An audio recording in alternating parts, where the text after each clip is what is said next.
Today I'm going to take you through pelvic floor breathing on hands and knees. So often we are taught to kegel, kegel, kegel, which is contract, contract, contract, which is great. You definitely want your pelvic floor to be able to contract, but you also want it to be able to release because a muscle needs to fully release and fully contract. And if it can't do that, it often gets stuck, and it's sort of like a bicep curl that's like here. It's like slightly turned on but not fully working and not fully releasing. And that's why doing these pelvic floor breathing, where you go through full phase of release and contract, is super helpful. The fully releasing will actually allow you to fully contract, because if you're stuck in that mid-range, you don't ever really fully relax. So you can get a lot of pelvic pain from being really tense, but you also can't fully contract because you haven't fully relaxed. Oh my God, I said fully relax and contract so many times. Let's get into the exercise.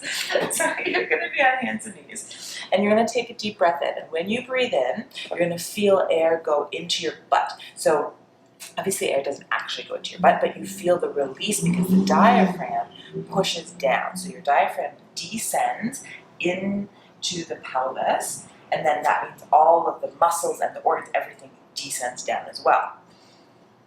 Okay, and then as you exhale, that's when you contract and do that kegel. So I'm going to put a little bit of motion to this. So you're going to breathe in and you're going to sit back, and you're going to feel your sit bones widen, and all of the muscles at the back, all the pelvic floor muscles, everything's relaxed. It almost feels like a flower is releasing or opening. Okay, and then as you exhale and you come forward, you get that little bit of pelvic floor, you get that little bit of lower abdominals, so you're smiling into your lower core, and then at the end you get a little bit of belly button to spine and a little bit of rib contraction, knitting of the ribs.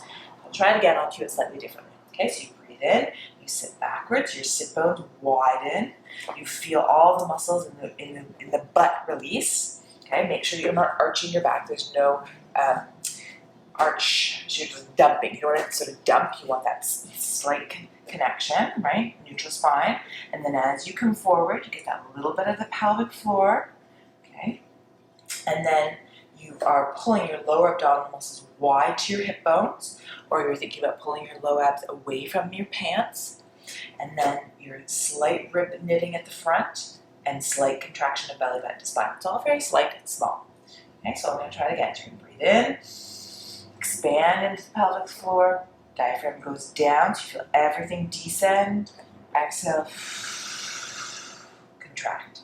No big motions of your spine, so you're not arching as you go back, you're not big rounding as you go back. Breathe in, and then as you come forward, connect. You're not doing a big cat, nothing, no large motions. You're staying fairly neutral through that spine. Breathe, and connect. One last way of describing it is as you go back, you kind of let your guts relax, so they go down onto the mat.